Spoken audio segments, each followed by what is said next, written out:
Bueno, bienvenidos, maestros, bienvenidas a este doctorado en desarrollo de competencias educativas.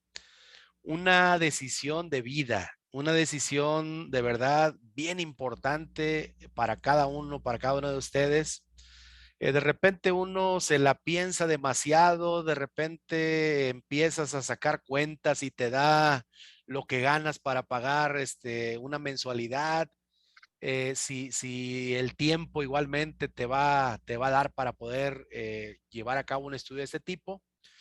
Pero finalmente, el tomar la decisión es algo trascendente, algo que les va a cambiar la vida, les va a marcar la vida, se los puedo asegurar, ¿sí? Porque los estudios doctorales transforman prácticamente, no nada más tu hacer, transforman tu ser, transforman tu esencia.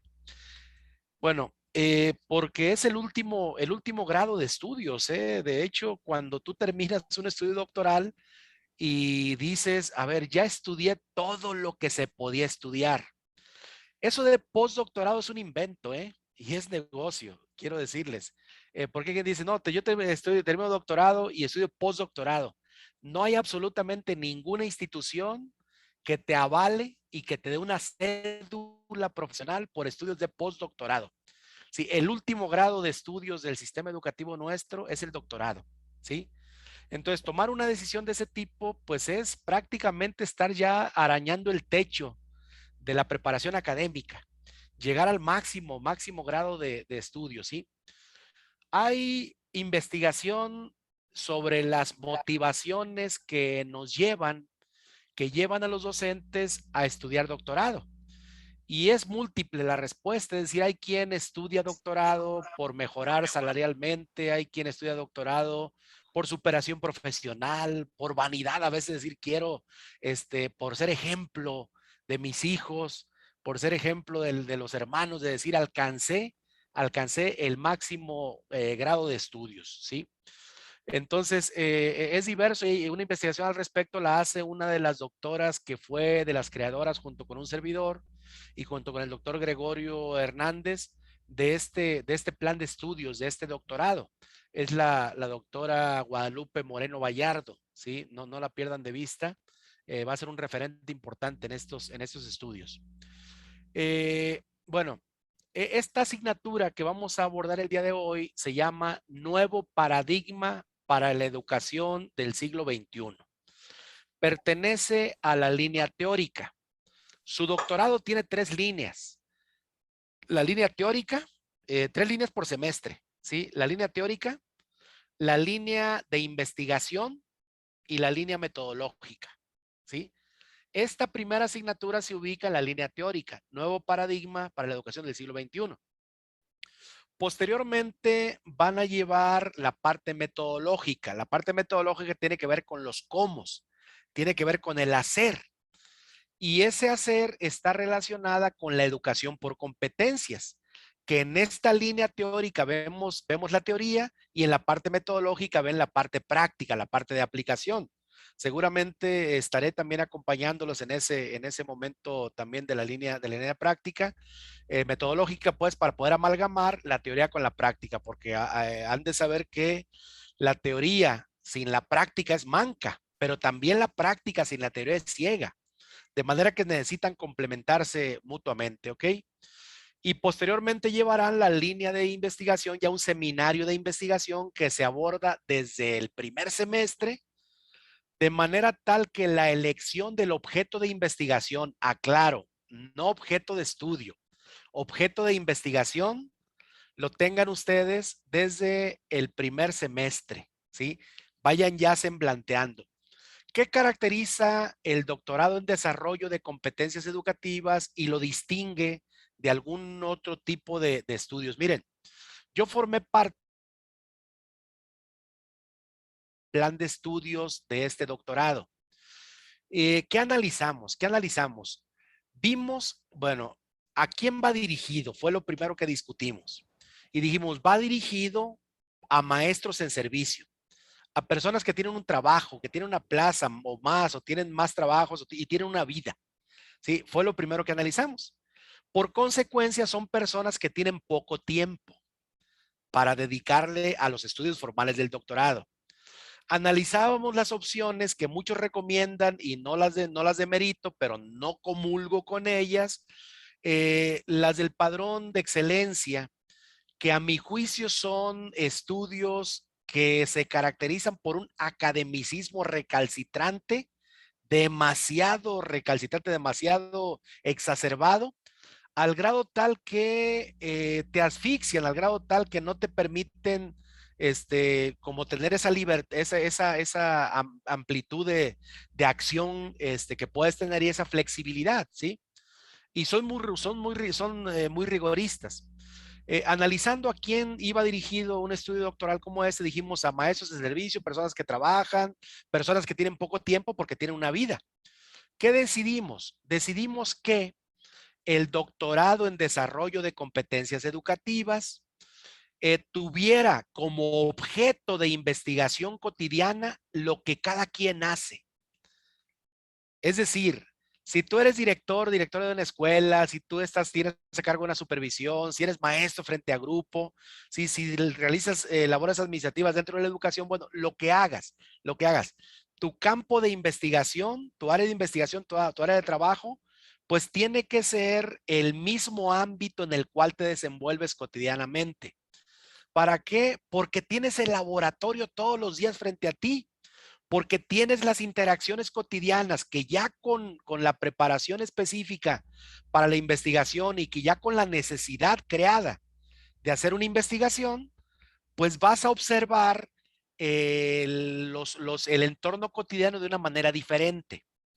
Es decir, esto está totalmente comprobado y a ustedes seguramente les ha pasado que cuando elegimos el tema de investigación en una tesis, que ya hicieron ustedes varias, ¿sí? De repente tú crees que del tema que tú elegiste o el problema que vas a abordar no existe, no hay información, nadie ha investigado nada. Y de repente te encuentras con la sorpresa de que hay un montón de información, un montón de libros, un montón de investigaciones ya realizadas y hay teoría de la cual puedes echar mano. ¿Qué ocurre? ¿Qué ocurre en este fenómeno? Está documentado también desde el aprendizaje significativo.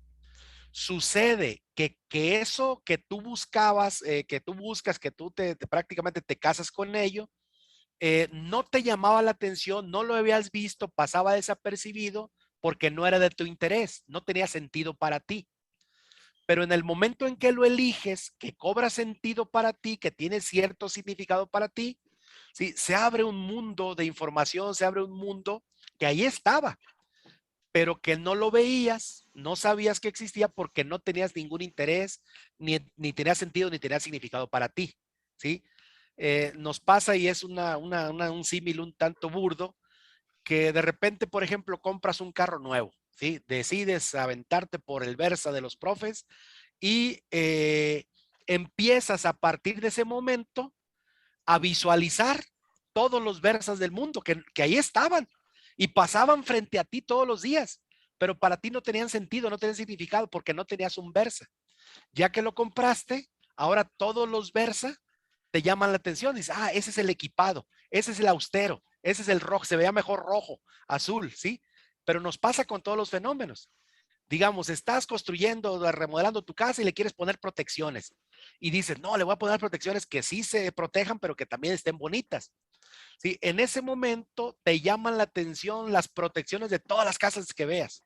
Por donde pasa estás viendo, ah, mira, esa estaría bonita. ¿Dónde la mandarían a hacer? Y empiezas a preguntar, se despierta el interés, ¿sí? Entonces, así ocurre, así ocurre. Esto la fenomenología le llama, bueno, el fenómeno es un hecho percibido. ¿Sí? Es decir, están ahí las cosas, simplemente no lo percibes porque no es de tu interés ni tiene significado para ti. Bueno, la realidad cotidiana, regreso a lo que a lo que estábamos hablando, la realidad cotidiana tiene cosas guardadas para nosotros que no las hemos visto tal vez porque no tienen significado. Entonces, cuando concebimos, regreso a ese punto, este plan de estudios de doctorado, pensamos, bueno, qué mejor que cada quien investigue sobre la realidad circundante, sobre el trabajo que hace diariamente. Entonces, si son maestros que tienen poco tiempo para investigar, pues ahora van a tener todo el tiempo del mundo porque prácticamente todo el tiempo de trabajo en donde desempeñan sus actividades cotidianas, va a ser un laboratorio constante donde van a estar experimentando, donde van a estar viviendo. Habrá que cuidar algunas cuestiones como las muestras, por ejemplo, que tomamos cuando hacemos una investigación. Porque si en este momento, por ejemplo, atiendes sexto grado y dices, voy a investigar la comprensión de la lectura en los alumnos de sexto grado. Ok, pero tú estás en primer semestre y resulta que tú estás investigando un grupo de sexto grado que se ve a la secundaria y cuando tú termines tu doctorado, ellos van a estar casi terminando su secundaria, ¿sí? O van a estar en segundo de secundaria. ¿Sí? Entonces, si tú tienes, si tu objeto de investigación, digamos, o tu muestra es de sexto grado, bueno, toma en cuenta que vas a empezar tal vez con tu grupo y tal vez vas a continuar con otro grupo que no es el tuyo, que es de otra maestra, porque a ti te dieron tercero, te dieron primero, ¿no? Entonces, son cuestiones que en su momento vamos a tomar en cuenta, ¿no? Que empiezas con una investigación desde la dirección de la escuela, pero participaste en promoción vertical y te dieron una supervisión, ¿sí? Y dices, bueno, ¿y ahora qué hago si yo estaba investigando desde la dirección, ¿sí? Va a bastar en esos casos de simplemente registrar como incidencia de qué fue lo que ocurrió y cambiar para estudiar el mismo fenómeno, la misma situación, pero desde una perspectiva diferente, ¿no? Pero eso en su momento lo vamos a ver. Hice referencia a ello simplemente para decirles que el área central de este plan de estudios es el área de investigación. Tenemos un área teórica, tenemos un área metodológica y un área de investigación. Si son tres áreas las que forman el doctorado, cada semestre son tres áreas. Ahora, importante que sepan ustedes eso. El día de hoy vamos a abordar el nuevo paradigma para la educación del siglo XXI. ¿Sí? Así se llama la asignatura. Y vamos a ir haciendo un análisis progresivo de los paradigmas predominantes en la educación desde el siglo XX hasta el siglo XXI. ¿Sí? Y vamos a toparnos, por ejemplo, con el conductismo, con el cognoscitivismo, con el constructivismo social, con el paradigma histórico-cultural de Vygotsky, hasta llegar al conectivismo, al aprendizaje situado y al enfoque competencial. Y lo que estamos concibiendo como nuevo paradigma para la educación del siglo XXI es el paradigma competencial. Recuerden, es un doctorado en desarrollo de competencias educativas. ¿Sí? Entonces, y habrá quien diga, por ejemplo, yo les digo, a ver, vamos a hacer un cuadro comparativo donde analicemos el papel del maestro, el papel del alumno en cada uno de los paradigmas. Y alguien diga, pero eso ya para mí no tiene sentido, ya lo vi, realmente eso no me está aportando nada, nada nuevo, nada bueno, ya lo sé, ya esa parte ya lo domino. Miren, sin problema, justamente los planes de estudio de las carreras del siglo XXI tienen que ser flexibles. Si tú dices, esta tarea, esta actividad me va a quitar tiempo y no me va a aportar nada, mejor dedico tiempo al área central que es la investigación en su momento, bueno, dedicas sin ningún problema, ¿sí? Nada más en su momento, bueno, habrá que verificar por otras fuentes, otras formas, ¿sí? Decir, efectivamente, la persona tiene ya la competencia desarrollada en esta área. ¿Sí? Y no tendríamos que dedicarle mayor tiempo porque aquí no se trata de hacer trabajitos, de cumplir tareas y de estar cumpliendo como si fuera como jugando a la escuelita. No, no, no, no, no. Aquí es un proceso formativo para la investigación, ¿sí? Si en su momento, por ejemplo, en el paradigma metodológico, tenemos que analizar cuáles son las competencias para la educación básica, para la educación media superior, para la educación superior, por ejemplo, y empezamos a analizar, por ejemplo, las competencias que propone el Grupo Tuning y empezamos a analizar las competencias genéricas del bachillerato, las competencias disciplinarias del bachillerato, y alguien trabaja en bachillerato y dice, oye, yo me he aventado 45 cursos de eso. Sí, para mí eso no es trascendente, pero sí habrá que conocer, digamos, las de básica o las de superior, porque como doctor en desarrollo de competencias educativas, no te puedes limitar solamente a la parcela que es el nivel educativo en que trabajas. Habrá que conocer como todo el panorama, ¿sí? Pero si las de bachillerato, por ejemplo, ya las tienes porque tú trabajas en bachillerato, las de básica ya las tienes porque trabajas en básica, bueno, abócate a lo otro, dedícale tiempo a lo otro, ¿sí? Es decir, esa flexibilidad cuente con ello. ¿Qué no es negociable? ¿Sí? Y al final, con eso les quiero decir, si todo el área teórica y toda el área metodológica ustedes se la tienen fortalecida, ¿sí? La pueden cursar a título de suficiencia. La pueden cursar simplemente diciendo, eso no me sirve, para eso paso, ¿sí? No es algo que sea de mi interés ni me va a aportar nada, ¿sí? ¿Qué no es negociable? El área de investigación, ¿sí? Esa área no es negociable, ahí sí es obligatorio, ¿sí? ¿Por qué razón? Porque el doctorado tiene como una de sus finalidades el producir conocimiento nuevo, ¿sí? Y se produce conocimiento nuevo a partir de la investigación. Y se decide investigar algo cuando detectamos un área problemática, un problema, una necesidad, ¿sí? Y hay un paradigma básico. Sin problema no hay investigación. Y sin investigación no hay conocimiento nuevo, ¿sí? Entonces vamos a elegir desde el principio el objeto de investigación, a ir nutriendo esa área en los diferentes momentos que vayamos llevando a cada uno de nosotros. Bueno, esa es una introducción general, nada más de cuál es el espíritu que mueve este doctorado. Vamos a pasar a unas cuestiones más cotidianas y más mundanas. Esperaba que llegaran un poquito más de personas, ya parece que estamos 35 personas en este momento conectados en este chat. Y bueno, váyanse presentando por el chat, ¿no? Quiénes son, de dónde vienen, en qué nivel trabajan y vamos a ir revisando todos el chat, ¿sí? Para irnos conociendo un poquito, ¿sí? La maestra Jessie va a estar a cargo de la coordinación académica, la coordinación, el control escolar, inclusive con el personal que ella tiene. De manera que quienes nos dediquemos ya a la impartición de las asignaturas y a la mediación de esta parte ya de la impartición, pues nos aboquemos exclusivamente en eso. Bien, bienvenida, maestra Lourdes Vega desde La Paz, Baja California. Tenemos de Guanajuato también a la maestra Alejandra, la maestra Digna Obando de nivel primaria, Nancy de primaria de Chihuahua, bienvenida Nancy, Edith. Laura Zúñiga Hernández es directora de preescolar, excelente. Ok, de Chihuahua, Carla Urbina, ya había sido el gusto de conocernos. Jessica Lisset Hernández del Estado de México, docente de bachillerato. María Lisset Rodríguez y Rodríguez, directora de secundaria técnica en Puebla. Muy bien, maestros. Gracias. No sé si haya algo que explicarles antes de empezar, Jessy, sobre las dudas que puedan tener todavía. La maestra Leti González de Tlaxcala, Educación Física a nivel secundaria. Gracias.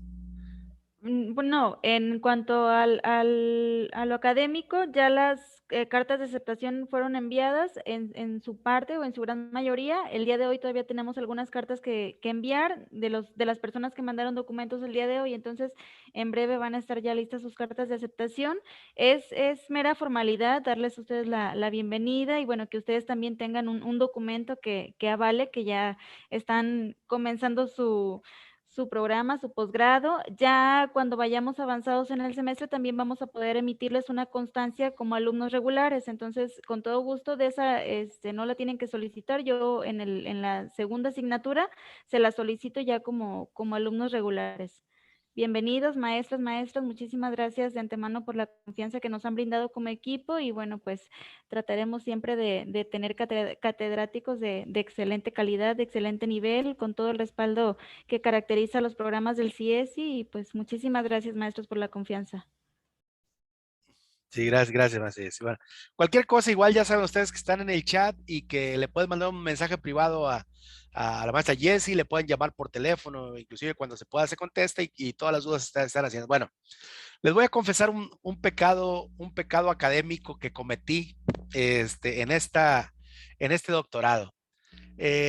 Fíjense que yo estaba haciendo el plan de estudios de la maestría en educación emprendedora.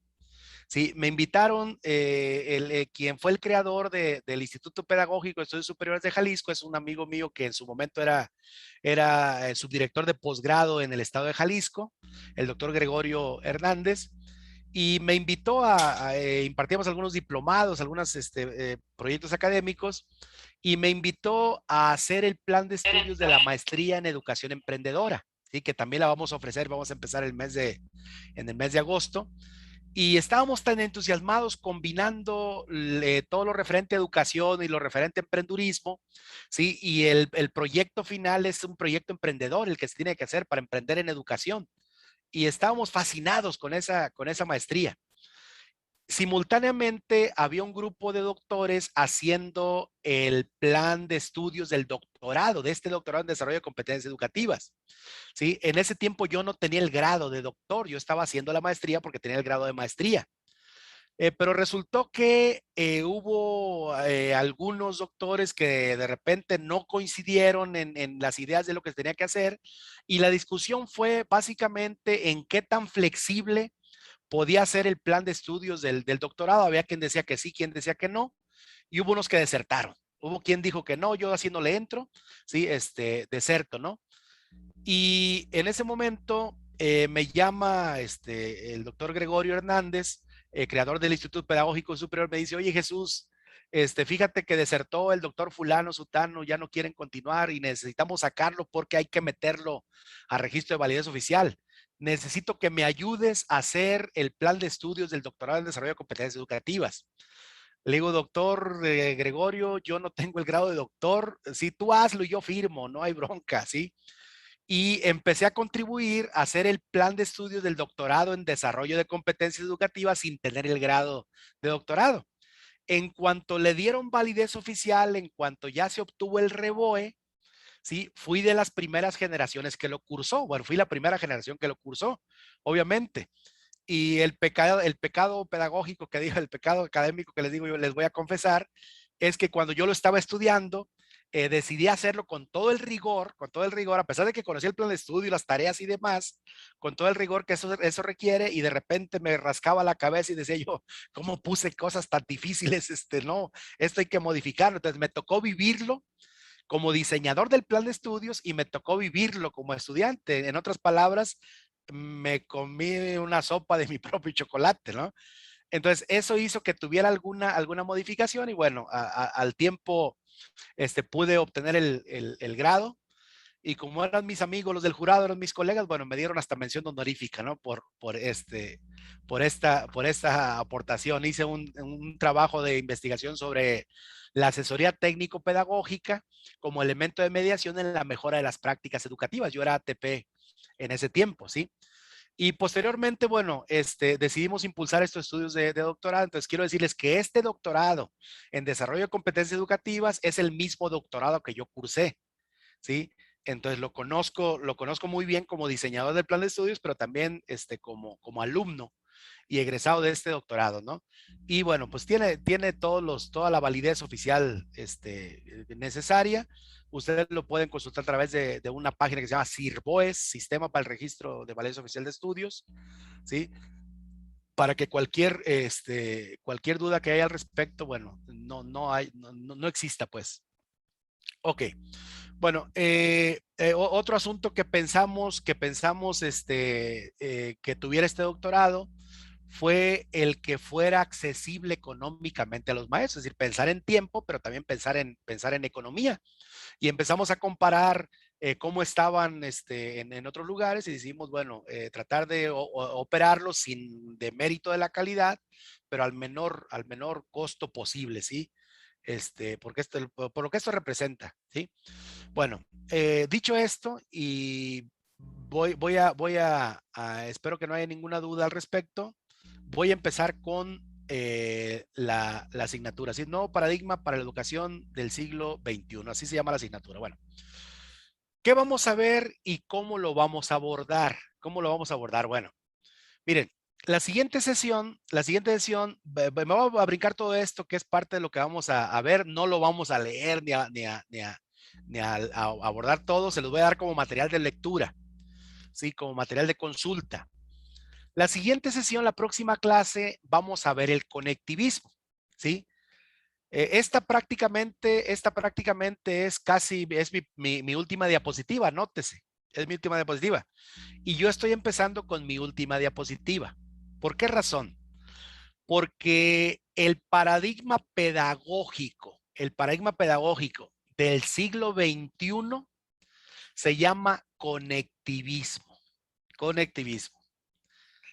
El conectivismo fue creado por el doctor George Siemens. Se escribe Siemens, ¿sí?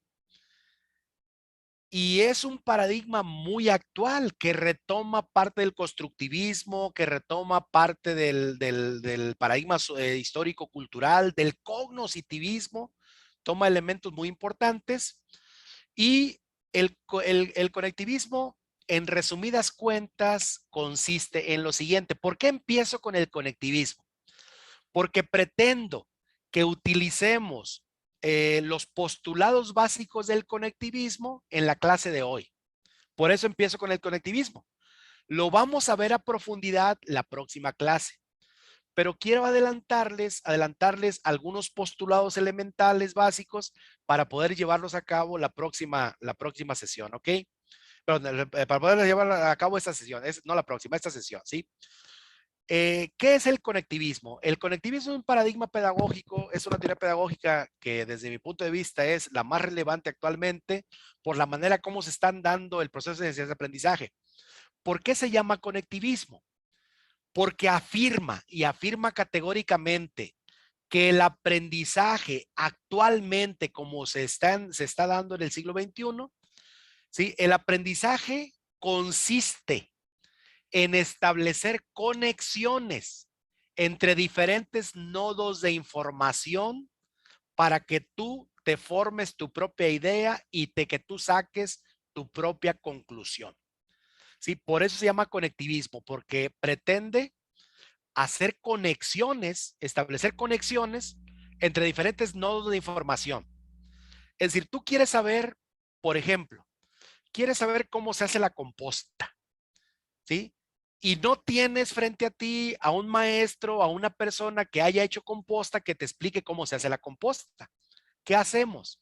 Le preguntamos a San Google, nos vamos a un tutorial de YouTube, nos vamos a la información que está en redes de diferentes vías, diferentes fuentes, distintas países inclusive.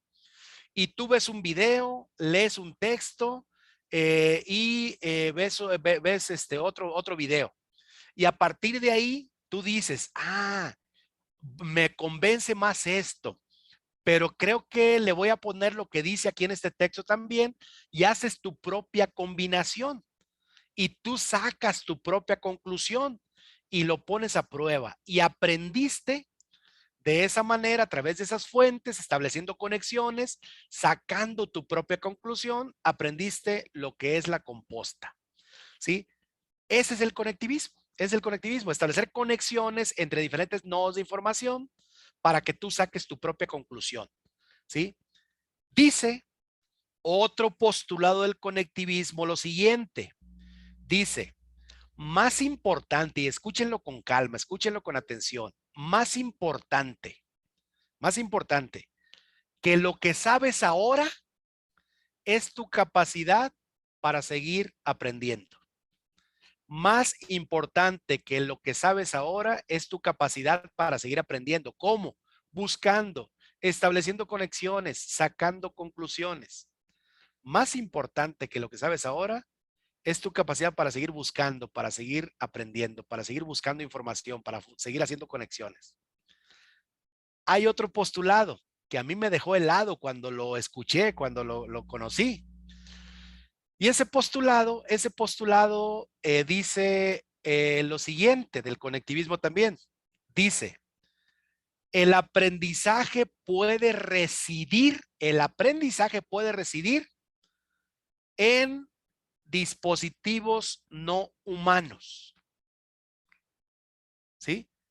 ¿En qué medida? A ver, en la medida en que un dispositivo a través de algoritmos establezca las conexiones que tú en el ejercicio de tu libertad haces y buscas, pero a través de un algoritmo Un dispositivo no humano lo puede hacer y puede establecer conclusiones, puede hacer categorías y sacar una conclusión. Hay aprendizaje. ¿Sí? ¿Qué estamos viendo hoy? ¿Qué estamos viendo hoy con los gigantes que el mundo económico conoce como GAFA? GAFA. GAFA es Google, Amazon, Facebook y Apple. ¿Sí? Los 4 gigantes GAFA. GAFA. ¿Sí? Los 4 gigantes tecnológicos. ¿Qué están haciendo los 4 gigantes tecnológicos? Mira, Google, maestro, maestra, te conoce mejor que tu madre. Así de sencillo.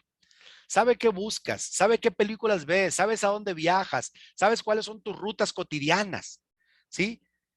A ese conocimiento que tienen de ti y que tienen del mundo y de todas las personas, se le conoce como Big Data. Y la Big Data la utilizan para estarte mandando información, para venderte. Y es increíble cómo tú vas a un lugar y de repente te dice, hay restaurantes cerca de ti. A ver, este cabrón cómo supo que yo tenía hambre y que quería ir a un restaurante, ¿sí? Bueno, el algoritmo contempla la hora de comer, las búsquedas que haces de restaurantes y de lugares para comer y que andas fuera de tu casa, ¿sí? Y te mandan recomendaciones de dónde comer sin que tú las pidas. De repente te llega una notificación a Facebook o te llega una notificación donde te dice dónde comer, porque tienen a través de algoritmos prácticamente contemplado todo eso, ¿sí? Te dan las rutas con una exactitud tremenda. El Google Maps, si tú vas a un lugar y de verdad a mí me ha pasado, estaba en Guadalajara, por ejemplo, iba al aeropuerto, sí, puse el Google Maps y el Google Maps, en lugar de mandarme por la calle Lázaro Cárdenas, que es directo al aeropuerto, me mandaba al periférico, que era un rodeo terrible, ¿sí? Yo le dije al Uber en el que iba, yo me quiero ir por Lázaro Cárdenas porque sé que esta es la vía más corta. Casi pierdo el avión. Había 5 accidentes en el camino y Google Maps los tenía detectados y por eso me estaba mandando hasta el aeropuerto, hasta el periférico. Y exactamente donde termina el periférico antes del aeropuerto, ahí se acababan los accidentes. Es decir, hubiera llegado mucho más rápido si hubiera seguido la ruta. Sí, entonces prácticamente todo está controlado a través de esa Big Data. Entonces, esa afirmación que dice el aprendizaje puede residir en dispositivos no humanos está perfectamente aclarada por múltiples ejemplos. ¿Ok?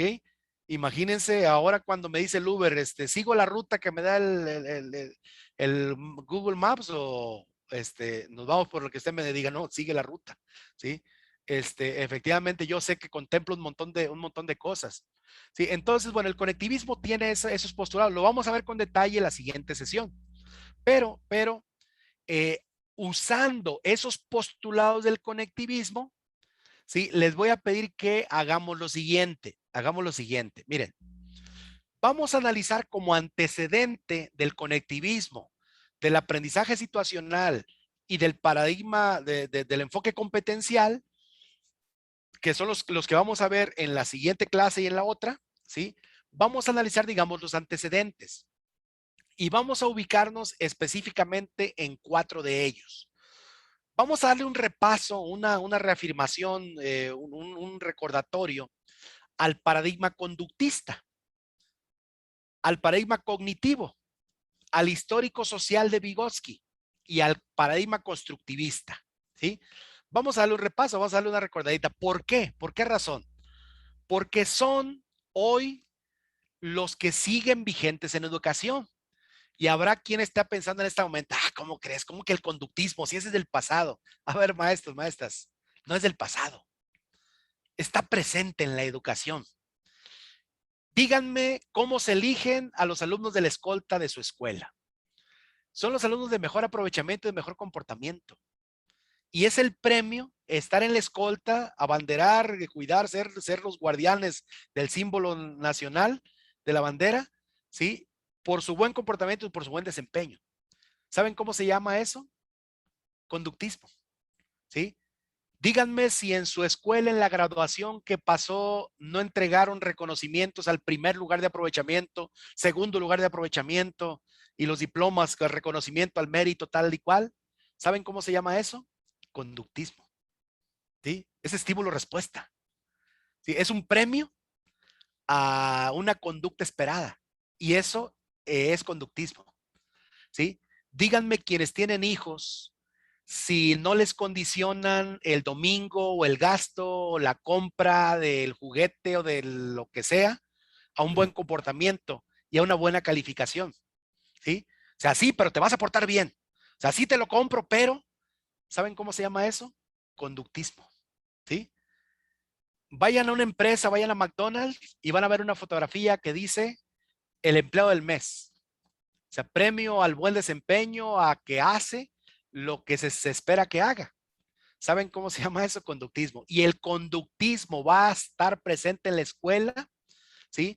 Mientras esté presente en la sociedad, mientras los papás condicionemos el domingo y el regalo a los hijos por su buen comportamiento, por lo que esperamos de ellos, y mientras las empresas siguen dándole el premio al empleo del mes, va a estar presente.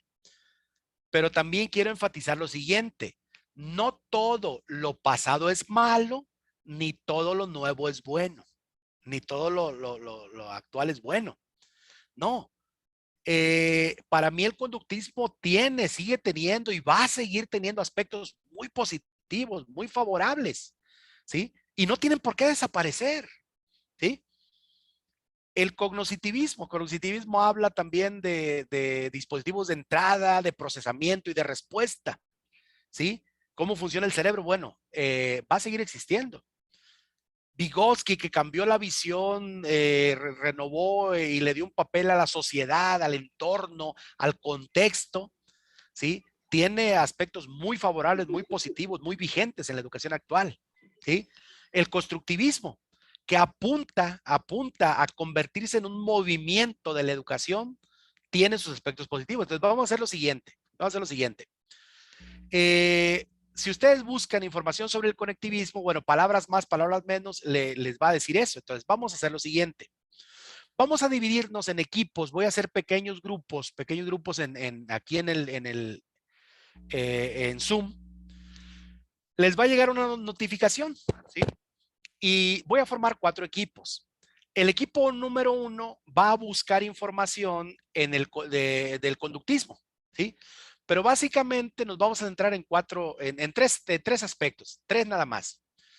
¿Quién lo creó? ¿Quién lo creó? ¿Quiénes son los que lo sustentan? ¿Sí? El paradigma conductista. ¿Cuáles son sus fundamentos, sus ideas principales? ¿Sí? Van ahí como amalgamados. Y me interesa mucho cuál es el papel del alumno y cuál es el papel del maestro. ¿Sí? Les voy a compartir esta presentación. En esta presentación viene información ya sobre esto. ¿Sí? Ahí viene el paradigma con origen y fundamentos, vienen las ideas principales y viene la información organizada así como si yo se la estoy pidiendo. Y la van a tener ustedes en este momento en el chat, ¿sí? Para si quieren sacar información de ahí lo sacan, ¿no? Pero queremos como repasar, como refrescar estos antecedentes para poder saber de dónde parte el conectivismo, que tiene un poquito de conductismo, que tiene un poquito de cognitivismo, tiene un muchito de histórico cultural, histórico social, ¿sí? Y tiene una influencia importante del constructivismo también, ¿sí? Entonces, el nuevo paradigma para la educación del siglo XXI no surge por generación espontánea, surge a partir de antecedentes, a partir de cambios en la sociedad, ¿sí? A partir de necesidades que habrá que resolver. Entonces, vamos a dedicarle solamente media hora, a estudiar los 3 aspectos del paradigma que les corresponda. Quienes han trabajado en pequeños grupos en Zoom, pues saben, les llega una notificación, ustedes simplemente aceptan irse a esa sala. Si por alguna razón no pudieran entrar a la sala, a la reunión de pequeños grupos, se van a quedar en la sala general. ¿Sí? Si se quedan en la sala general y no están en ningún equipo, elijan cualquiera de los cuatro, para que ustedes puedan hacer alguna aportación cuando comentemos, cuando intercambiamos, cuando hacemos lluvia de ideas sobre cada paradigma de los que vamos a ver enseguida, ¿ok? Pues antes de empezar, quiero comentarles que en educación, bueno, ha habido paradigmas, en educación ha habido teorías que sustenta una persona, ha habido corrientes en donde coinciden varias teorías sobre algunos puntos y ha habido movimientos educativos, ¿sí? Entonces, uno de los movimientos del siglo XX fue la escuela nueva. El constructivismo apunta, tiene todas las características de un gran movimiento también, ¿sí? Pero bueno, vamos a formar 4 equipos, vamos a hacer salas de pequeños grupos. El número 1 va a estudiar, a buscar información, echando mano de lo que dice el conectivismo, que vamos a analizar la siguiente semana. Básicamente sobre esos puntos, ¿no? El origen, las ideas principales o postulados principales y cómo se concibe el alumno, cuál es el papel del alumno y cuál es el papel del maestro en cada paradigma, ¿sí? Para ir viendo cómo van evolucionando, ¿sí? Entonces vamos a dedicar a esto media hora a la búsqueda solamente, ¿ok? Y les voy a decir, en este momento voy a dejar de compartir pantalla, ¿sí? Y el orden es, número 1, conductismo. Número 2, cognoscitivismo. Número 3, paradigma histórico-cultural o histórico-social. Y número 4, constructivismo. ¿Ok? En ese orden. Es en el orden en que aparecieron también, ¿sí? El conductismo es el más antiguo. Luego siguió el cognoscitivismo en los años 50, 60. Luego siguió el paradigma histórico-cultural ya después de los años 90. Y finalmente el constructivismo, que ya es de los años 2000 en delante, ¿sí? Entonces, estoy viendo igual las presentaciones que están haciendo en el chat, igual para irnos conociendo, ahí pueden ver, ok. Ya. 29:30, ya estamos aquí de regreso, ok. Bien. Ya estamos acá de regreso en la sala general, todas. Perdón por la interrupción tan abrupta y sin avisar de que esto termina. Fíjense que aprendí muy temprano en mi carrera, aprendí muy pronto el usar actividades lúdicas en los alumnos. De hecho, mi primer libro lo escribí cuando yo tenía 32 años de edad y se llamó Te juego a que aprendo. Y era el uso de las actividades lúdicas en el aula. Y después Editorial Trillas me publicó un libro que se llama Ambientes Lúdicos de Aprendizaje. Le viene a colación, lo menciono porque aprendí una regla básica cuando se juega, cuando se practican actividades lúdicas. La regla de oro es mata el juego antes de que se muera. ¿Sí? Es decir, una actividad que está pareciendo interesante, que está pareciendo muy llamativa, muy atractiva y está pasando el tiempo muy agradable, si tú abusas de ella, va a llegar el momento en que esa actividad va bajando de nivel y lo que fue muy interesante, lo que fue muy atractivo, puede empezar a parecer aburrido. Y la última idea que queda es que el juego es aburrido, ¿sí? Así puede parecer alguna actividad como esa. Estuve monitoreando, entrando a las salas para ver cómo iba nada más, ¿sí? Y ya cuando escuché a un equipo que dijo, pues ya parece que tenemos todo, para mí fue la señal para decir, bueno, aunque otros equipos no tengan todo, este equipo pues ya no tiene por qué dedicarle más tiempo, ¿no? A la actividad. Y además no se trata de agotar ninguna actividad, se trata de tener ideas, de tener flashazos simplemente y de tener elementos para el comentario en esta puesta en común. Bueno, si son tan amables de buscar, por favor, así en una búsqueda muy rápida, busquen en su celular o en la misma computadora, habrá otra ventana, una definición de conectivismo. ¿Qué es el conectivismo? ¿En qué consiste el conectivismo, por favor? ¿Sí? Así muy rápido. Y vamos a equiparar qué del conectivismo estamos utilizando en este momento. ¿Sí? Estamos buscando información sobre lo que es el conductismo, sobre lo que es el cognitivismo, cognitivismo, lo que es el paradigma histórico cultural, histórico social y lo que es el constructivismo. Pero en este momento yo le estoy pidiendo que en una búsqueda muy rápida me digan qué es el conectivismo, en qué consiste, cuáles son sus postulados, de qué habla. Alguien que lo encuentre así de bote pronto. A ver, maestro. Adelante, por favor. El conectivismo es una teoría del aprendizaje centrada en el mundo digital. De acuerdo a esta postura epistemológica, el aprendizaje se genera a partir de las conexiones que existen en el interior de una red. El aprendizaje continuo se logra cuando dichas conexiones se fomentan y se sostienen en el tiempo. Sí, gracias. Gracias, maestra Janet. Citlali en el chat está diciendo que es una teoría del aprendizaje para la era digital que toma como base el análisis de las limitaciones del conductismo. Fíjense que hace alusión al conductismo, el cognitivismo, el constructivismo, para explicar el efecto de la tecnología que la tecnología ha tenido sobre la manera en que actualmente nos comunicamos y aprendemos. Ahí está. Adelante, Ana Sánchez, por favor. Gracias, buenas tardes a todos. Sí, dice que es una teoría del aprendizaje de la era digital en que toma como base el análisis de las limitaciones del conductismo, del cognitivismo y del constructivismo para explicar el efecto de la tecnología que ha tenido sobre la manera en que vivimos y cómo nos comunicamos. Ahí está. Bien, alguien más que quiera abundar, veía que daba la entrada a la mano Blanca, ¿no? Estaba queriendo hablar Blanca. Adelante, Blanca, por favor.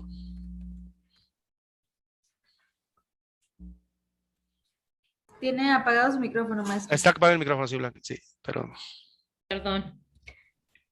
Sí, que también otra información dice que se trata de explicar el aprendizaje complejo en un mundo social digital en rápida evolución.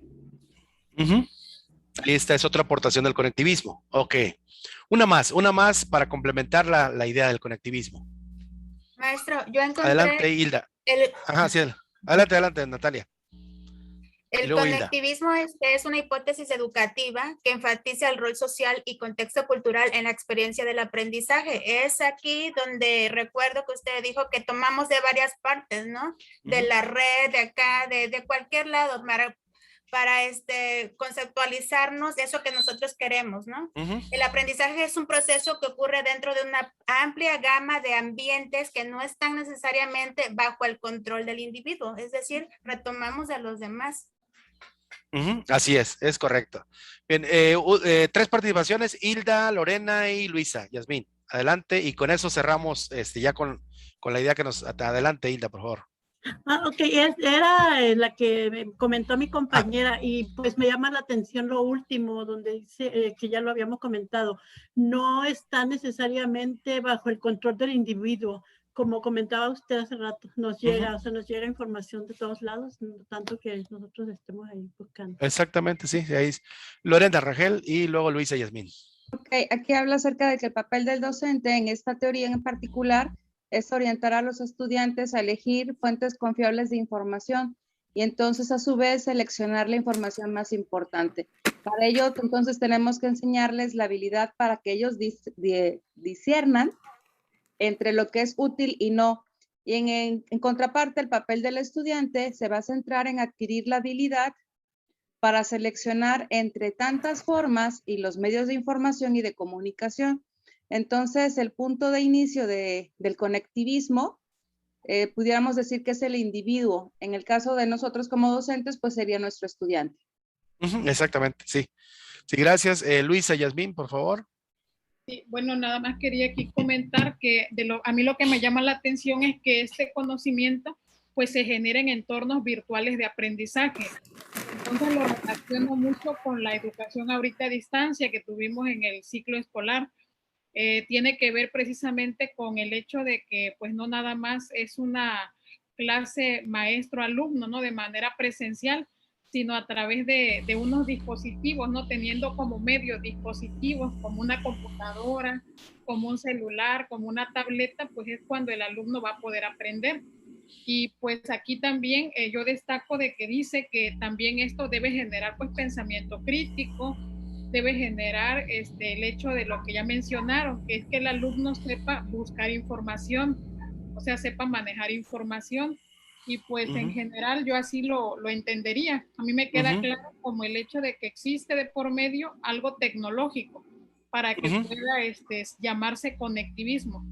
Sí, gracias. Ok, Silvia está levantando la mano y estoy viendo las opiniones del chat también, es muy buenas definiciones en el chat. Adelante, Silvia. Gracias. Dice que esta teoría se utilizará al representante más emblemático, como lo es George Siemens, que ahorita nos estaba mencionando ya, y el paso de la sociedad de la información a la sociedad del conocimiento, y qué son las TICs, y cuáles son las más usadas y sus características en el campo educativo. También es una teoría del aprendizaje para la era digital del siglo XXI, en donde el punto de inicio es la construcción del aprendizaje por el estudiante de manera autodidacta, a partir de la utilización de plataformas online. Esa sería mi aportación. Ok, gracias. Ahora, respóndanme la siguiente pregunta. Estamos tratando de indagar sobre los antecedentes de los paradigmas pedagógicos del siglo XXI, ¿sí? ¿Cuáles van a ser más factibles de aplicar? ¿Qué es importante revolucionar con nuestros estudiantes? ¿Sí? Entonces estamos buscando información. Me queda claro que algunos de esos contenidos, de esos paradigmas, sobre todo quienes tienen formación docente, ya los vieron en algún momento de su formación. ¿Sí? Ya consultaron libros, ya los discutieron, ya lo aprendieron de alguna manera, tienen por lo menos la noción o el recuerdo de cuando aprendieron esto, ¿no? O algunos recientemente, no sé. Pero díganme, ahora lo estamos retomando a la luz de otra alternativa, de otro paradigma. ¿Qué tanto lo que estamos haciendo en este momento corresponde al paradigma, corresponde al conectivismo? Sí, es parte, es una, estamos retomando algún postulado del conectivismo con eso que estamos haciendo, buscando información en una fuente, en otra, echando mano a la tecnología, haciendo una presentación, sacando conclusiones, quedándonos con alguna idea relevante, porque lo que sigue sería comentar los aprendizajes, comentar nuestras conclusiones, ¿sí? Y esa conclusión no va a ser la conclusión del autor que consultamos, va a ser con lo que nos quedamos, va a ser lo que aprendimos, va a ser lo que procesamos. A este proceso, Vygotsky le llamaba internalización, ¿sí? Es decir, decía Vygotsky, y ahorita lo van a ver los del paradigma sociocultural, todo lo que la persona aprende primero está en el plano social y luego pasa al plano individual, ¿sí? De lo exorregulado a lo intrarregulado. Y ese proceso Vygotsky le llamaba internalización. Pero ya Piaget, que era más cognoscitivista, ¿sí? Él hablaba de asimilación y acomodación. La persona incorpora elementos a través de la interacción con el medio físico, contextual, porque él no hablaba de medio social, él hablaba del contacto del sujeto que aprende con el objeto de aprendizaje, ¿sí? Y asimilaba, pero esa asimilación tenía que acomodarse con las estructuras mentales que ya tenía el individuo y ocasionaba lo que Vygotsky llama acomodación, ¿sí? Y el aprendizaje para Piaget estamos hablando de Piaget, perdón, para Piaget era un constante equilibrio, desequilibrio, y así se iba logrando el desarrollo, ¿sí? Entonces, bueno, en este caso, retomo la pregunta. ¿Estamos aplicando el postulado del conectivismo con lo que estamos haciendo en este momento? ¿Sí? Sí, claro que sí. ¿Contundentemente sí? Ok, Claro. esa es la idea. Segundo, ¿estamos utilizando aspectos del constructivismo social o del paradigma histórico-cultural también? Sí. Sí, yo vi algunos equipos platicando muy animadamente de dónde son, ya socializando, ya aprendiendo unos de otros, ya tomándose datos, ¿sí? Es parte del contexto, es parte del contacto social que tenemos, ¿no? Ok, pero ¿acaso no estamos llevando información a nuestra mente, procesándola y teniendo ya un dispositivo de salida como para comentarla, y esto lo dice el conectivismo, ¿sí?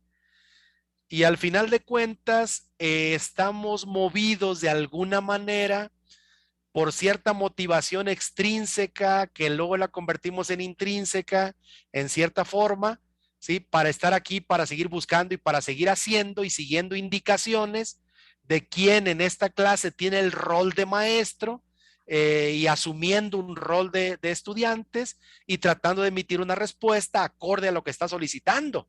¿Sí? O sea, porque a nadie escuché que me dijera, vete al diablo, eso no me interesa, ¿cómo crees? Es pérdida de tiempo, estamos en doctorado, ¿sí? Es decir, y eso es conductismo, ¿sí? O sea, y no porque sea conductivo es malo o va a ser mal ponderado, ¿sí? Finalmente es parte de ello, ¿no? Bueno, es una reflexión nada más que quería hacer en este momento para llevarlo a la práctica del plano de lo que estamos haciendo. Retomamos el orden ahora sí como para ir haciendo conclusiones. Nos queda media hora para que 4 equipos nos digan en ese lapso, ¿sí? Pues prácticamente tienen que ser tiempos de 5 minutos más o menos máximo, para que los equipos nos den sus conclusiones sobre cada una de los paradigmas que estudiaron. Vamos con el equipo número 1. ¿Con qué se quedaron? ¿Qué nos pueden compartir sobre el conductismo? ¿Sí? ¿Cuál es el origen? ¿Cuáles son sus fundamentos? ¿Cuáles son sus ideas principales? Y cuál es el rol del alumno y del maestro. Adelante con el equipo número 1, por favor. Conductismo.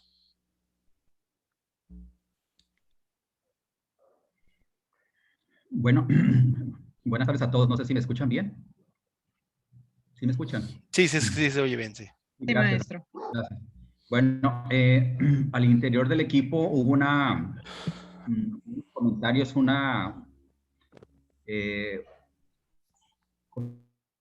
muy ricos, muy enriquecedores. Hubo un intercambio muy fructífero de ideas. Y pues ahí comentábamos que el conductismo surgió a principios del siglo pasado. Parten de las ideas, parten de los trabajos realizados por Pavlov en Rusia, unos experimentos que han realizado con unos perros. Posteriormente, a Pavlov, en Estados Unidos, un autor que se llama Watson retomó los trabajos de Pavlov y tanto los trabajos como los de Pavlov porque dentro del conductismo no hay una, comentábamos aquí que no hay una línea, sino que hay una que le llaman condicionamiento y se oye muy cortado, Gerardo. Esa línea se llama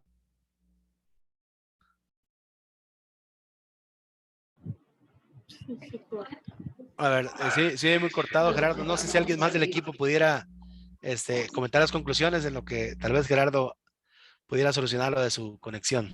Si gusta, yo continúo, maestro Jesús. Adelante, Trini. De lo que el conductismo también, de las ideas principales, era que se basa en la conducta humana observable, en el estímulo, respuesta, condicionamiento. También se habla ahí de Skinner, condicionamiento a los estímulos, respuesta, implementa el método experimental y tiene un currículum cerrado y obligatorio, y las conductas son aprender. En cuanto al papel del docente, pues siempre hay una jerarquía entre el profesor y el alumno. De hecho, hablábamos que todavía hay varias escuelas que tienen el banquito y en donde va el maestro está arriba y los alumnos están en otra altura. El eje del aprendizaje es el profesor, poseedor del conocimiento, él organiza, él planifica y él dirige el aprendizaje, y su libro de texto siempre va a ser su auxiliar. Dice que también el cometido del maestro es modificar la conducta del alumno, y el docente se esforzará en modificar las conductas de los alumnos en el sentido deseado, proporcionándole los estímulos adecuados en el momento oportuno. En lo que respecta al alumno, pues es pasivo, receptor, aprende a base de la memorización, persona atenta, bien portada y que siga reglas. Trabaja a base de la repetición, activo ante los estímulos recibidos. Actividad del estudiante se ve restringida acorde a la situación instruccional que le proporciona el docente. Sí, a grandes rasgos sería. Sí, no, interesante reflexión, interesantes conclusiones, muy preciso. Queda muy claro de qué se trata. Aquí esto es importante retomarlo, reconstruirlo, traerlo a la memoria, pero también hacer reflexiones sobre qué tanto es útil todavía, sobre qué tanto puede ser positivo el seguir usando. Y les confieso, yo soy partidario de que muchas cuestiones del conductismo es importante seguirlas implementando, ¿sí? Y tal vez quien escuche esto dirá, no, qué tradicional, qué anticuado. No, es que si tú analizas, por ejemplo, a Kohlberg y el juicio moral de los niños, más allá de eso ya no es psicológico, es sociología. El desarrollo del juicio moral en Kohlberg dice, y ustedes conocen a sus hijos o conocen a sus alumnos, cómo en una edad muy prolongada ellos quedar bien con sus papás y quedar bien con sus maestros es lo máximo. Y tener reconocimiento de ellos y tener el aplauso y tener la estrellita y tener el premio es lo máximo. Es parte del desarrollo natural no natural, natural y social más bien. Es parte de la naturaleza social en el desarrollo del juicio moral, ¿sí? Obvio, ya llegan a una etapa en donde Piaget los ubica en el pensamiento hipotético deductivo, en donde quedar bien con sus maestros y quedar bien con sus papás les vale un soberano cacahuate, ¿sí? Entonces, bueno, pues ya tendrían otras cuestiones, ¿no? Pero a mí me queda claro que si, por ejemplo, en esa evolución social, cuando están ellos, desarrollando su juicio moral, yo les doy un blindaje y hablo como sociedad y hablo como padres de familia, ¿sí? Cuando lleguen a la época de la rebeldía, ese blindaje los va a librar de un montón de cosas, ¿no? Hablando de desarrollo, hablando de sociedad. Entonces, en ese sentido, a mí me parece muy positivo retomar esos asuntos del conductismo, ¿sí? Y ahora, bueno, se sigue utilizando muchísimo y se va a seguir utilizando en la relación del ser humano con los animales domésticos, con los perritos, sí, ahí, en eso se sigue utilizando mucho el condicionamiento clásico sobre todo, sí, y una parte del condicionamiento operante, pero más el clásico, ¿no? Que se sigue utilizando. Bueno, gracias al equipo número 1, interesante reflexión. Les pasé en el chat la presentación para que puedan ustedes también tener esa fuente de consulta, una fuente de consulta más. Vamos con el equipo número 2, cognitivismo o cognoscitivismo. En las traducciones, unos lo traducen como cognoscitivismo, otros como cognitivismo. En el diccionario de las dos maneras lo encuentras, por eso lo menciono indistintamente. Adelante, por favor, equipo número 2.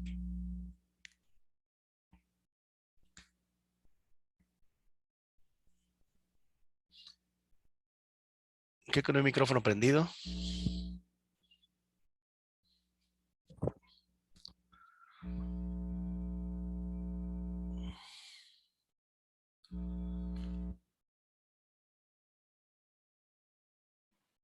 Equipo 2, estaríamos esperando, no sé. Bien, buenas noches. Pues a nosotros nos tocó lo que es el cognoscitivismo. Estuvimos sacando algunas ideas principales partiendo de lo que nos presentaron.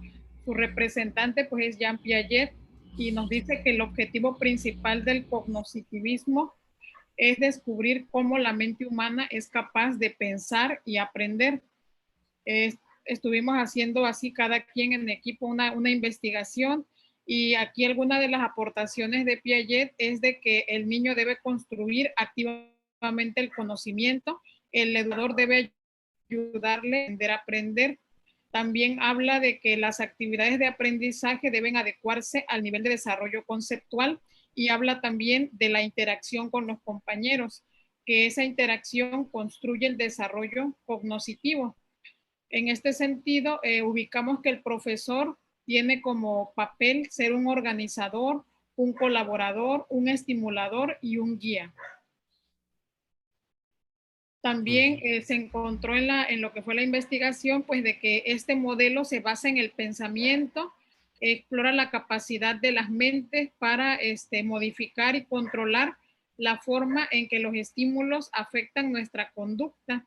Sustenta el aprendizaje como un proceso donde se modifican significados de manera interna. Eso es lo que encontramos. También habla de lo que es que el ser humano, aquí habla también de que el ser humano procesa información de forma continua y que este procesamiento de la información pues se va a dar a partir de sus esquemas mentales.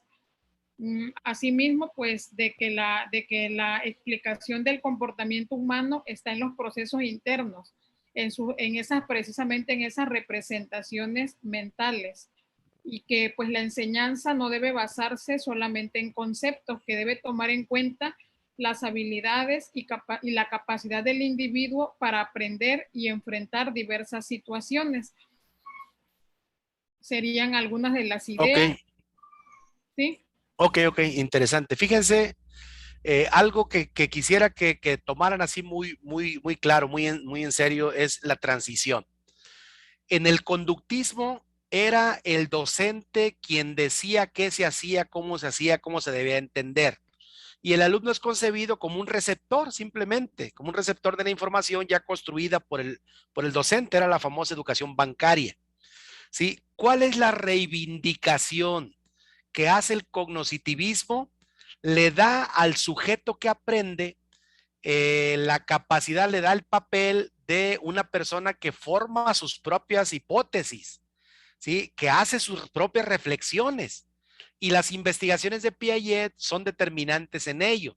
Cuando dice, por ejemplo, ¿por qué un niño pequeño regulariza los verbos irregulares? ¿Por qué en lugar de decir no quepo, dice no cabo? Porque cuando le está comiendo dice no he acabado, todavía no acabo. Bueno, pues por eso es no quepo. Sí, o sea, caber es cabo, acabar es acabo. ¿Sí? Es decir, regulariza y tiene más razón en ese pensamiento lógico del niño cuando regulariza los verbos irregulares, pero que a la vista del adulto el que está mal es el niño. Pero si hablamos ya de hipotetizar lo que está mal, pésimo, es ese cambio arbitrario de un verbo irregular que el niño regulariza, por ejemplo, ¿no? Entonces empieza a desarrollar sus propias hipótesis e inventa algunas cosas como, por ejemplo, bueno, si existe el verbo columpiarse, ¿por qué no va a existir el verbo hamacarse? Si está en un columpio, se columpia, si está en una hamaca, se hamaca, ¿sí? Y sin embargo, si tú buscas el verbo hamacar, pues no existe el verbo hamacar, ¿no? O si va en un caballo, está caballando, ¿sí? Y esa irregularidad de cabalgando, pues no, o sea, para el niño es caballando, anda caballando, ¿sí? Y así regulariza muchas cosas, pero que ya cuando los analizas, como lo hizo Piaget en su momento, el niño tiene razón en seguir ese pensamiento lógico y lo convierte en un ser pensante, en un ser que reflexiona, en un ser que emite hipótesis y que tiene una actividad mental pues bastante compleja, ¿sí? Y es lo que devela Piaget a partir de sus investigaciones, que empezó primero con sus hijos y luego empieza a generalizar, ¿no? En diferentes cuestiones que ya en educación toma forma en la pedagogía operatoria para la enseñanza del español y las matemáticas, principalmente la lectoescritura, ¿sí? Y que, bueno, tiene una trascendencia enorme, ya como un sujeto pensante, el niño. Y de ahí vienen algunas propuestas de aprendizaje basadas en el cognitivismo teorizado por Piaget, que convirtió en la teoría, la psicogenética, no en una teoría, en epistemología, ¿sí? Es la epistemología psicogenética de Piaget. Pero es bien interesante, pues, esa transición, pues, de la educación bancaria al niño pensante, ¿ok? Bueno, vamos ahora con... disculpa, buenas noches. Sí, buenas noches. Ah, perdón. No, yo creo que se le activó el micrófono por error. Sí, yo creo que sí. Ok, adelante entonces con el equipo número 3, el paradigma histórico social, por favor.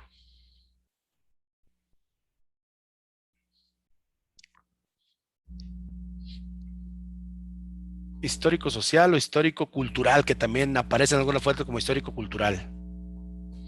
Bueno, si quieren, a nuestro equipo nos ganó un poquito el tiempo. Si quieren avanzo y ya si me hace falta algo, pues me complementan, ¿vale?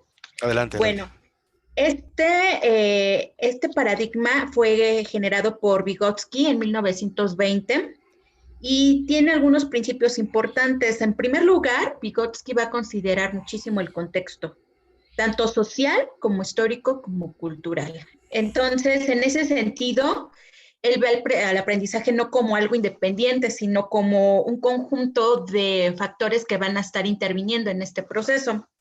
Y justamente son el factor social, histórico y cultural. Habla acerca de la zona de desarrollo próximo y lo entiende como el límite entre lo que un niño sabe hacer por sí solo y cuando necesita la presencia de un docente. Para Vygotsky va a ser súper importante el aprendizaje cooperativo, justo porque él dice que tal y como lo hicimos ahorita en las salitas, intercambiando, vamos a ir como construyendo el aprendizaje. Y bueno, el papel del alumno, pues aquí el alumno va a ser una parte muy importante, sobre todo porque es una persona cargada de historia, va a tener una clase social y esto va a influir en su proceso de aprendizaje, va a tener ciertas oportunidades, su época histórica lo va a determinar también y va a contar mucho en este proceso las herramientas que tenga a su disposición. Y creo que eso lo estamos viviendo actualmente en las clases virtuales. Luego, dice también que el alumno construye su propio conocimiento a través de lo vivido con otras personas y de aquí también la importancia del aprendizaje cooperativo.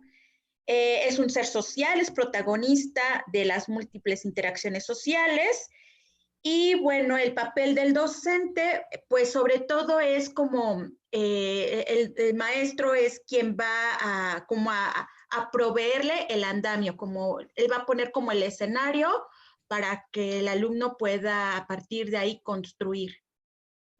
Bueno, no sé si algo me falte, algo me quieran complementar en mi equipo. Está bien, maestra. Excelente exposición, ¿no? Una síntesis muy buena. Sí, está bien, maestra. Sí. Maestro, ya nada más para complementar ahí el alumno aquí ya es visto como un ser social, o sea, que aprende ya con los otros, con ayuda de los demás y con las herramientas que tiene a su disposición. Y el maestro cambia totalmente su posición, ¿no? En cuestión de que aquí ya el maestro es un mediador para que el alumno pueda apropiarse de esos conocimientos, pero tomando en cuenta lo que tiene a su alrededor, su contexto, su historia y sobre todo todo lo que tiene a su disposición para poder aprender. Así es. Miren, algo importante que es conveniente tomar en cuenta es lo siguiente. Hay quien en la evolución de las contribuciones pedagógicas, de la teoría pedagógica, temporalmente ubican a Vygotsky en una fase posterior a Piaget, por ejemplo. Fíjense que fueron contemporáneos. Lamentablemente, Vygotsky tuvo una vida muy, muy corta, murió a los 36 años. ¿Sí? Era muy enfermizo y en los fríos de la Unión Soviética, bueno, ya era la Unión Soviética en ese tiempo, no le favorecieron nada, pero inclusive hubo un intercambio epistolar entre Vygotsky y Piaget en alguna parte, y hay quien los ha enemistado, ha querido contrapuntearlos, desde mi punto de vista se complementan muy bien.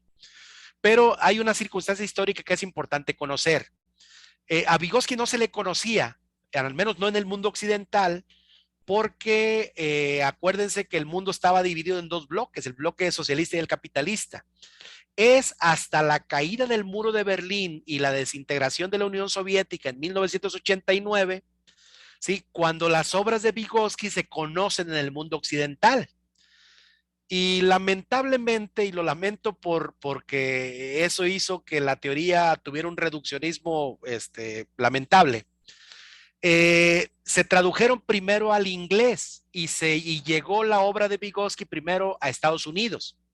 En Estados Unidos hay una corriente, una escuela encabezada por Bárbara Rogoff, ¿sí? Que es la que toma la teoría sociocultural de Vygotsky y empieza a difundirla. Bueno, Vygotsky habla de la mediación, habla de cómo el individuo que aprende va desarrollándose, va aprendiendo, va afinando ese aprendizaje a través de la mediación de un experto que lo va acompañando y a través de esa interacción va desarrollándose. Bueno, ese punto de la zona de desarrollo real, la zona de desarrollo próximo y la mediación, en Estados Unidos, la escuela de Bárbara Rogoff lo hizo demasiado, bueno, hay que recordar que los gringos son muy pragmáticos, o sea, todo tiene que ser así utilitario y de aplicación práctica. Sí, y sin embargo, Vygotsky no es para entenderlo solamente a través de su aplicación práctica. Vygotsky es complejo en su lectura, en sus fuentes originales, no en quién lo interpreta. Quien lo interpreta lo simplifica demasiado, ¿sí? Pero leído en sus fuentes originales es muy complejo, ¿sí? Bueno, sin embargo, en resumidas cuentas, lo que nos acaban de aportar es muy valioso. Y resume prácticamente lo que conocemos ya de la teoría de Vygotsky, ya más digerida, ¿no? Entre los elementos más conocidos de la teoría de desarrollo real, perdón, la zona de desarrollo real, que es lo que la persona sabe a través de la interacción previa que tiene con el mundo circundante, y la zona de desarrollo próximo, que es lo que puede aprender o debe aprender, ¿sí? Y a lo que Vygotsky llama zona de desarrollo próximo. Quien imprimió el término de andamiaje no fue Vygotsky, fue Brunner. Brunner dice, ¿qué le toca al maestro? Al maestro le toca llevar al alumno de lo que sabe a lo que debe saber, de lo que sabe hacer a lo que debe saber hacer, de lo que es la persona hoy a lo que debe ser, y al conjunto de acciones, interacciones, intervenciones que hace el docente, ¿sí? Es a lo que Brunner, ya estadounidense, le llama andamiaje, poner los andamios, ¿sí? Es bien interesante, más adelante vamos a tener oportunidad de profundizar en ello, ¿sí? Y tal vez alguien tome el aprendizaje cooperativo, alguna de las aportaciones de Vygotsky ya en la parte de su teoría, ¿sí? Bueno, vamos con el último equipo ya para finalizar, para ir cerrando, nos quedan 9 minutos, que nos va a hablar de constructivismo, ¿sí? Vamos con el equipo número 4, por favor. Doctor Jesús, ¿tenemos opción de compartir pantalla? Sí. Ahorita lo habilitamos. Ya está habilitado para que puedan compartir pantalla.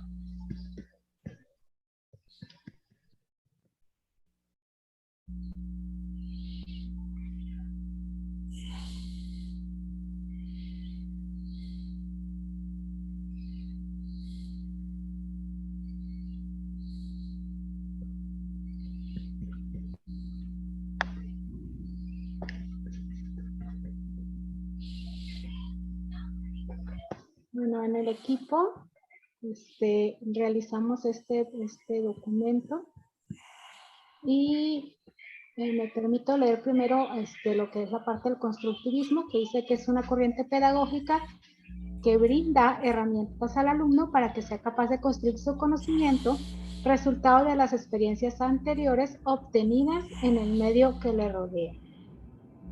¿Alguien más del equipo, si gusta continuar?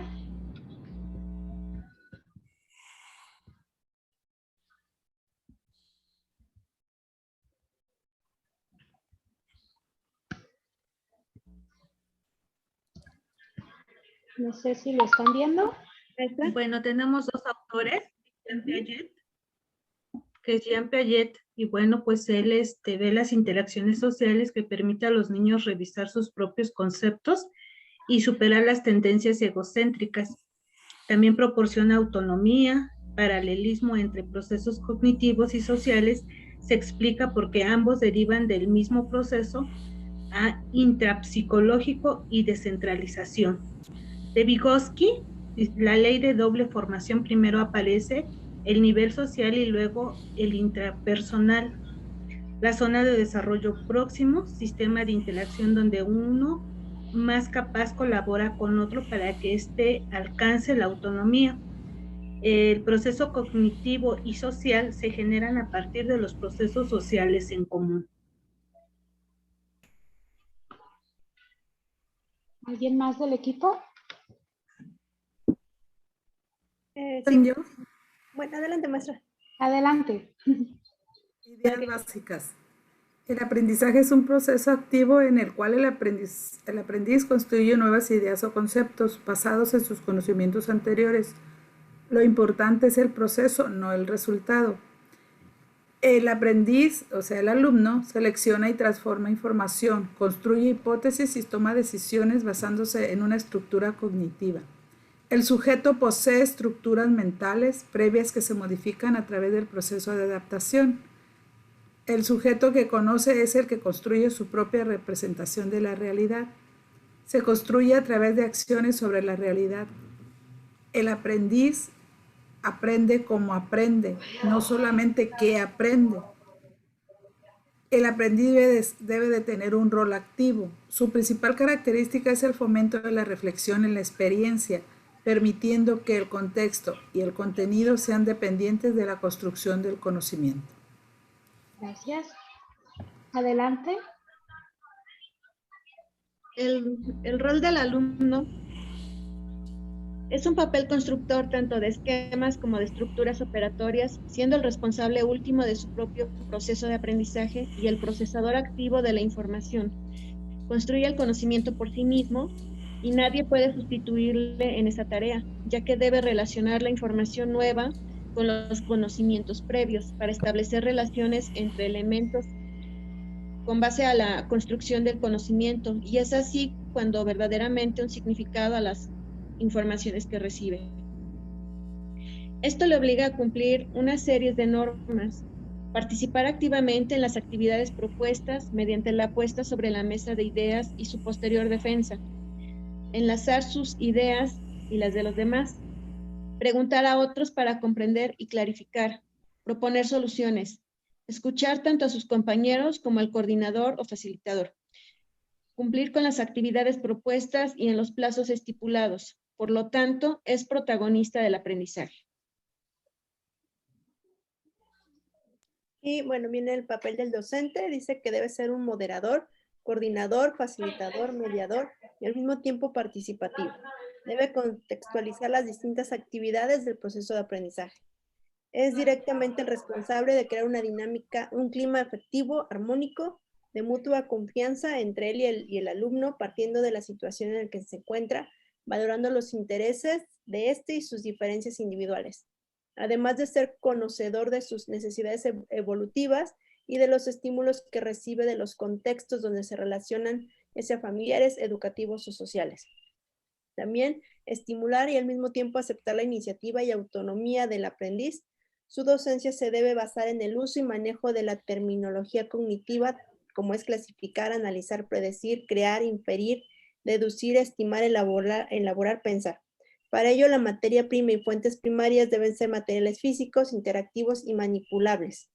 Fomenta la participación activa, no solo individual, sino grupal, como el planteamiento de cuestiones que necesitan respuestas muy bien reflexionadas.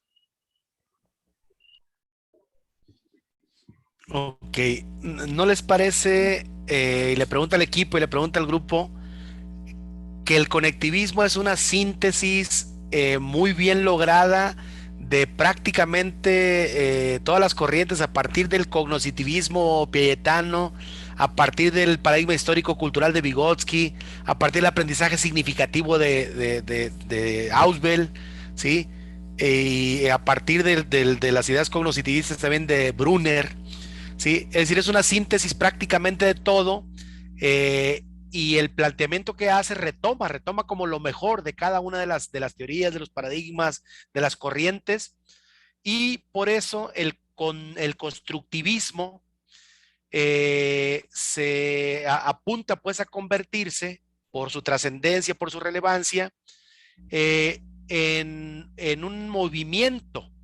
Porque recuerden, en educación ha habido teorías, las teorías lo sustenta una persona por lo regular. Ha habido corrientes que son teorías que tienen ciertas similitudes y que se agrupan en una corriente de pensamiento, pero ha habido movimientos, y el constructivismo tiene todas las características de un gran movimiento pedagógico, ¿sí? Porque retoma prácticamente lo mejor de cada teoría. Bueno, estos antecedentes, maestros, maestras, tienen como finalidad darnos justamente esa idea. Los planteamientos que hay para el siglo XXI, que definitivamente al cambiar los sujetos, al cambiar el contexto, al cambiar el entorno, al cambiar los medios, tienen también que cambiar los paradigmas de la educación, pues dan pie justamente a eso, a preguntarnos, ¿cuáles son los paradigmas aplicables a la educación del siglo XXI? Considerando que en su momento histórico cada uno respondió a ciertas características que existían en su momento y que en la época histórica en que se aplicaron respondieron a esa necesidad. Yo constantemente, cuando hablo de innovar, cuando hablo de cosas, de implementar paradigmas distintos, operaciones distintas, hay quien me dice, pues no ha de haber sido tan malo el conductismo, porque yo me eduqué en esa teoría, era lo que había en mi escuela, era lo que practicaban mis maestros, y mira qué buen ciudadano soy, qué buen profesional soy. Bueno, en su época era lo que funcionaba, en su momento era lo recomendable y lo que daba buen resultado, pero hoy, al cambiar el contexto, al cambiar las circunstancias, al transformarse los medios en los cuales se aprende, pues tenemos que cambiar también nuestro actuar, nuestra forma de pensamiento y tenemos que buscar cuál es el paradigma aplicable a la educación hoy. Y de eso estaremos hablando la siguiente clase, ¿sí? Miren, más que repasar o dejarles una tarea, yo les puedo decir, hagamos un cuadro comparativo de los paradigmas. ¿Para qué? Cuando los necesiten, ahí van a estar y los van a poder consultar. Me interesa que traigamos información de lo que vamos a discutir, de lo que vamos a comentar la próxima clase. ¿Para atrás para qué? ¿Sí? Vamos hacia adelante. Y la próxima clase vamos a hablar de conectivismo, ¿sí? Y vamos a hablar también de enseñanza situada y aprendizaje situado, ¿sí? De eso vamos a hablar la siguiente clase, ¿sí? Y vamos a cerrar con el enfoque competencial, ¿sí? El enfoque competencial en educación, ¿sí? Con eso vamos a cerrar en la tercera sesión. Pero me interesa que vayamos buscando videos, que vayamos buscando, viendo videos, que vayamos viendo la biografía de George Siemens, del conectivismo, que vayamos consultando qué es el aprendizaje situado, qué es la enseñanza situada, ¿sí? ¿Cuáles son las estrategias didácticas para el aprendizaje situado? ¿Sí? Que repasemos las estrategias didácticas que empiezan con AB, aprendizaje basado en fenómenos, retos, casos, proyectos, etcétera, etcétera, que son las recomendables para la educación del siglo XXI, ¿sí? Bueno, por el día de hoy estamos terminamos puntuales con la organización que tuvimos, son las 9, y pues espero que hayamos tenido una buena reflexión, y no nos llevamos más actividad, más que traer información de lo que vamos a ver la próxima clase. Van a ser dos cosas, conectivismo y aprendizaje situado y estrategias didácticas del aprendizaje situado. Dos cosas, ¿sí? Esto que estoy haciendo, de que busquemos información, de que veamos algún video, de que hagamos alguna lectura, de que traigamos algo, es lo que propone el aula invertida, ¿sí? El aula invertida. ¿Sí? Es decir, primero llevar la información y llegar el día de la sesión sincrónica, ya no para que yo les dicte una cátedra de enseñanza situada, aprendizaje situado o de conectivismo, no, para que socialicemos, reflexionamos, construyamos juntos, ¿sí? Sobre estas corrientes, estas alternativas de pensamiento y alternativas de acción, ¿ok? Bueno, quisiera escuchar tres personas, ¿qué aprendimos hoy? ¿Qué les pareció la sesión? ¿Qué nos llevamos? ¿Sí? Del día de hoy. 3 opiniones para cerrar.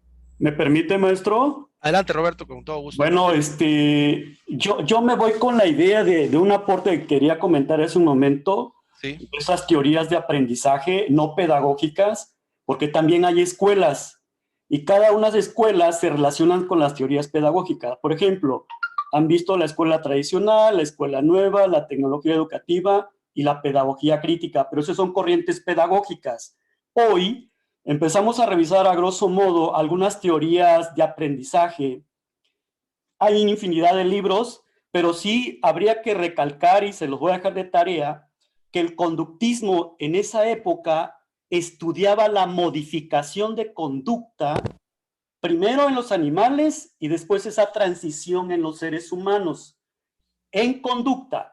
Después hubo algo fabuloso en la investigación científica de Jean Piaget, que él se inclinó en la cuestión de estudiar la estructura cognitiva del ser humano. Es decir, cómo aprende el sujeto cuando tiene una interacción con el objeto de conocimiento. Y uno de sus aportes, dijo él, yo quiero estudiar a mis hijos primeramente y ir colocando los estadios para él, porque él decía, creo que en el sujeto hay una cierta maduración cognitiva en la cual tengo que categorizarlos, pero a mayor